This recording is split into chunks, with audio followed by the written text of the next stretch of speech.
marginalization of the Igbos started thickening up.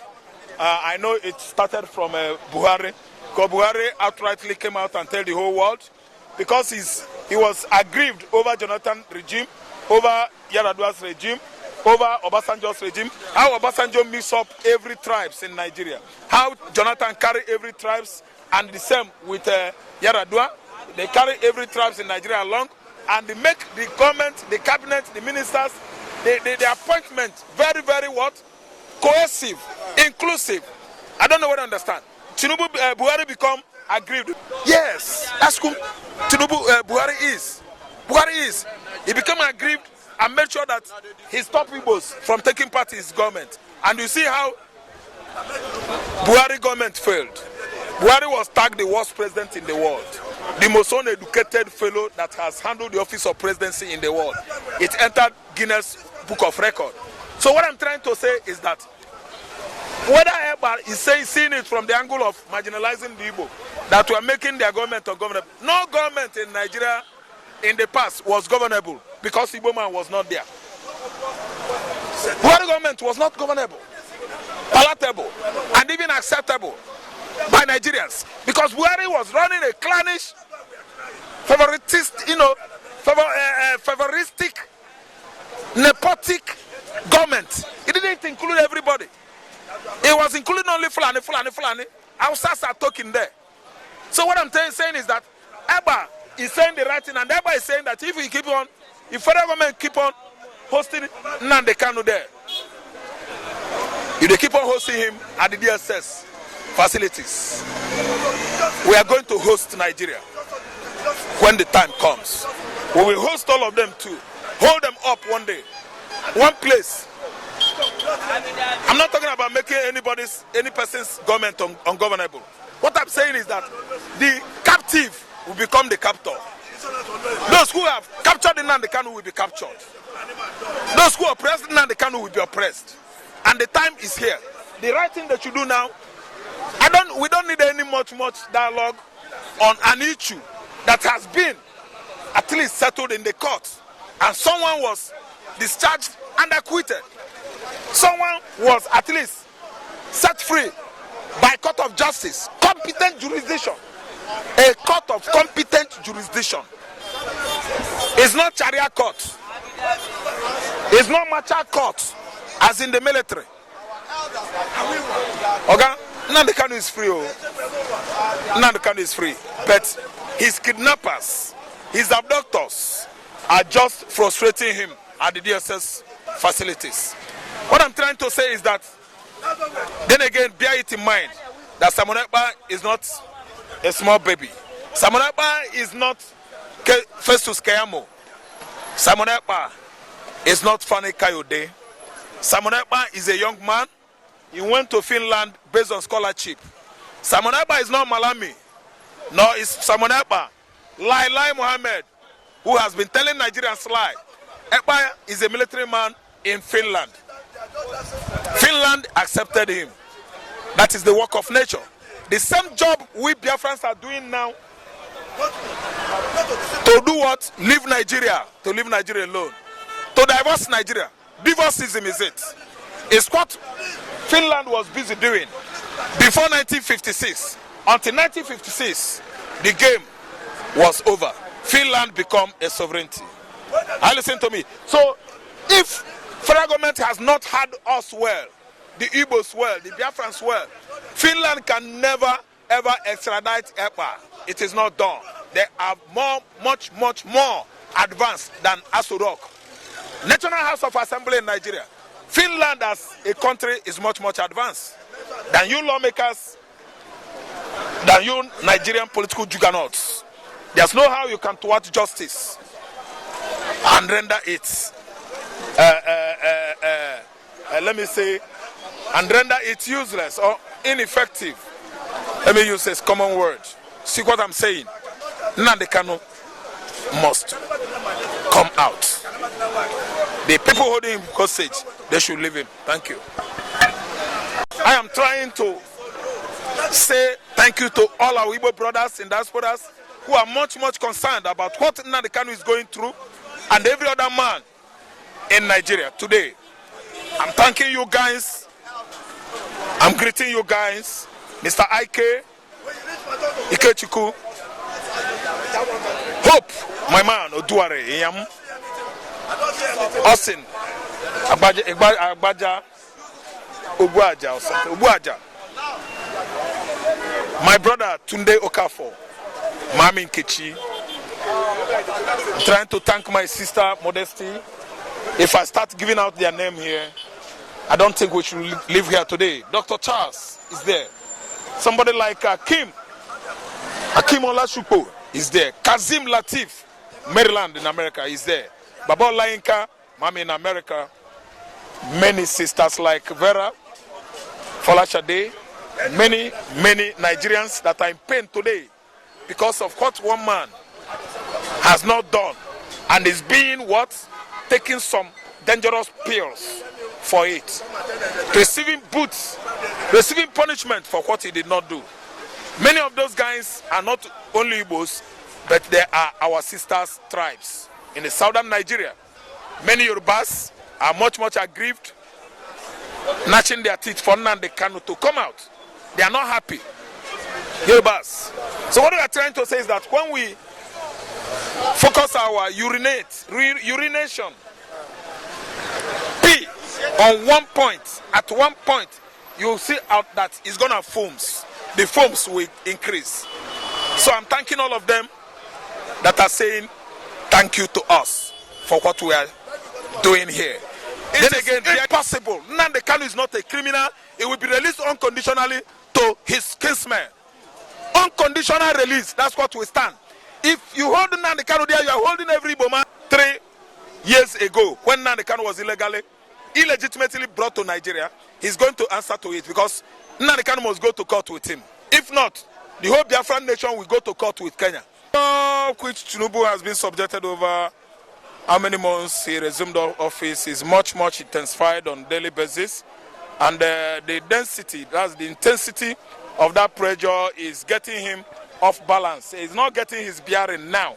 What I mean by pressure is not only local pressure, but international pressure. Nigerians are busy, Yorubas, original Hausas and Igbos, and even other Igbo sisters tribe in the southern Nigeria, at least worrying, bothering Tinubu, sending letters, calling, going at least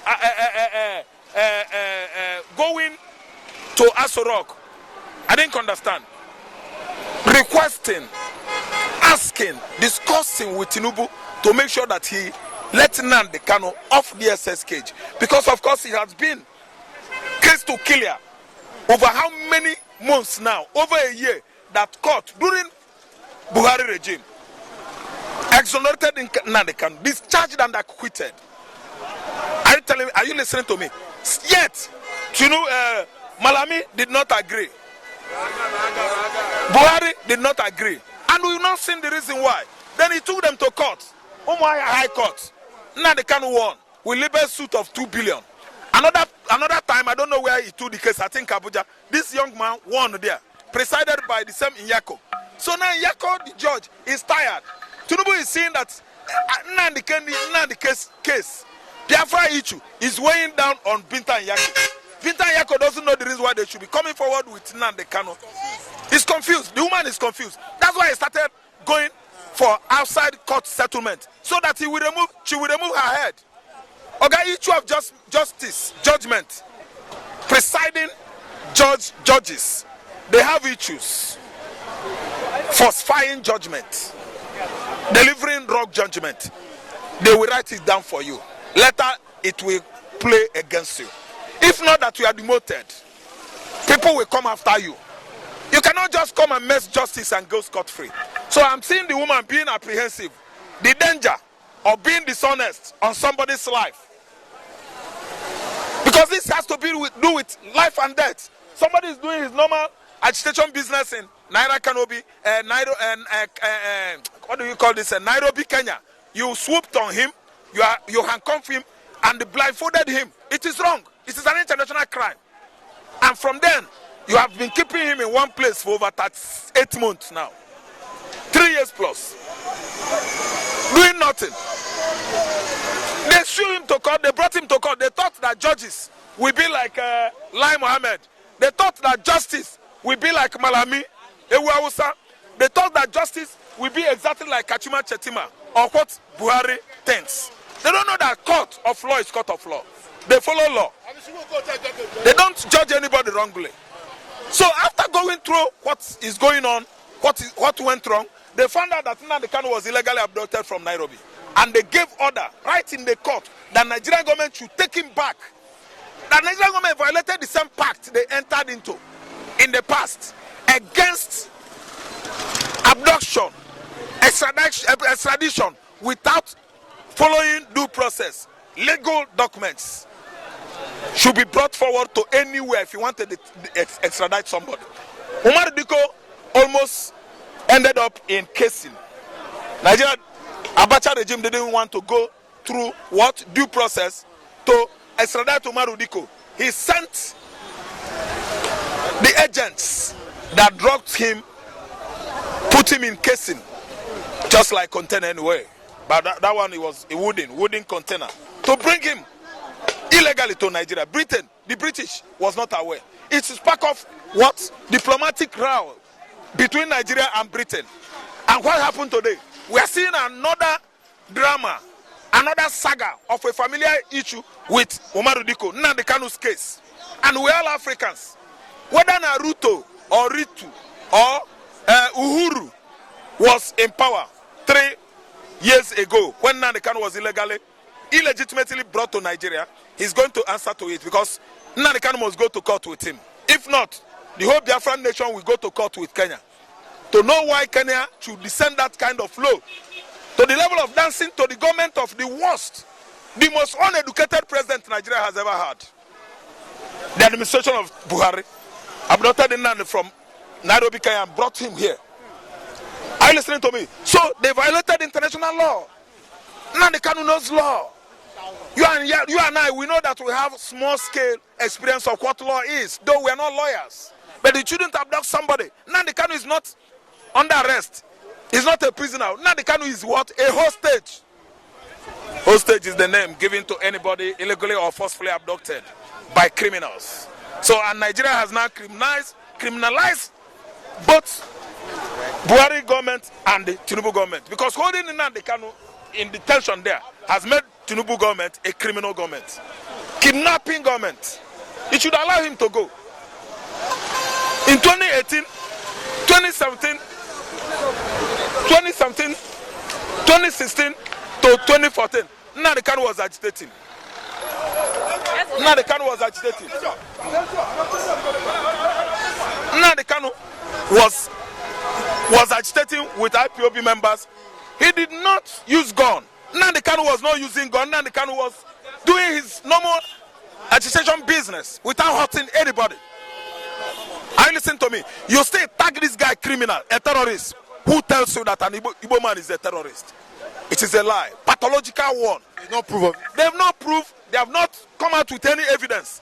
This government is full of lies. Buhari government is full of lies and double standardness. Double standard. So this time around, Nnamdi Kanu should be out. I have a question to ask to the members of the public. When Igbo was arrested, when they went to Igbo's house, did they discover gun or not? An agitation that was not up to 2 years. Igbo, they discovered arms in his house.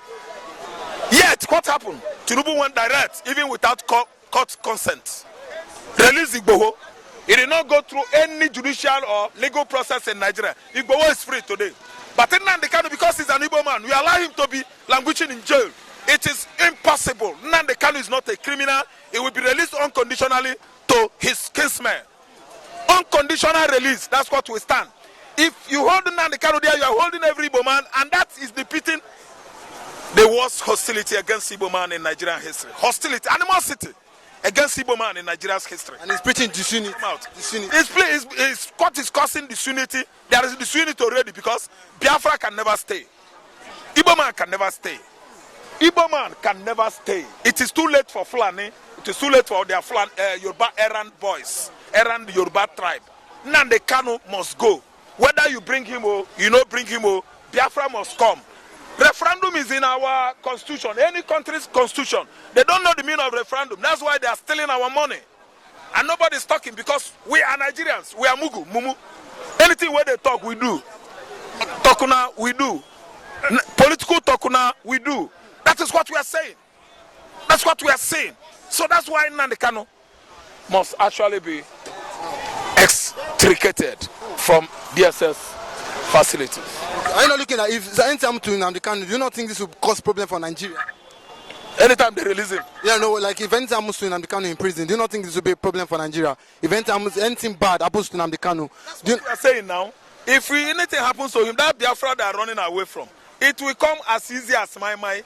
They will have to, blame themselves, because if Nnamdi Kanu come out legal through the due process, there are many agreements, there should be many dialoguing, things should be discussed in order. But if you allow him to die in the court, in the DSS prison or detention, that is when you will know that Nnamdi Kanu is not a puppy or kid from goats.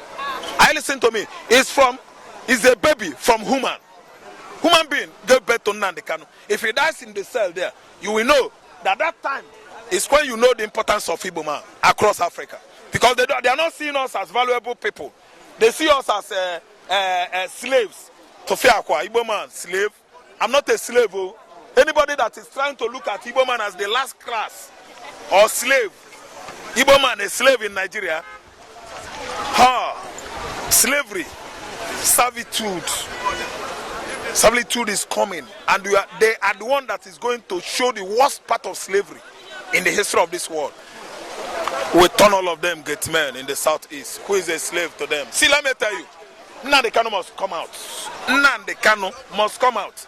This time around, I can see United Nations, I can see the West doing something about it. Remi Tinubu's fear is true. Much pressure on Tinubu. You are busy sharing Nigerian money, and then Nnamdi Kanu should remain there. When your so-called ministers, all the government advisors are busy cutting billions into their what? Into their various accounts. And everybody is pointing accusing finger at Nnamdi Kanu because they are thieves. None of them want to do the normal thing. Nnamdi Kanu must be out.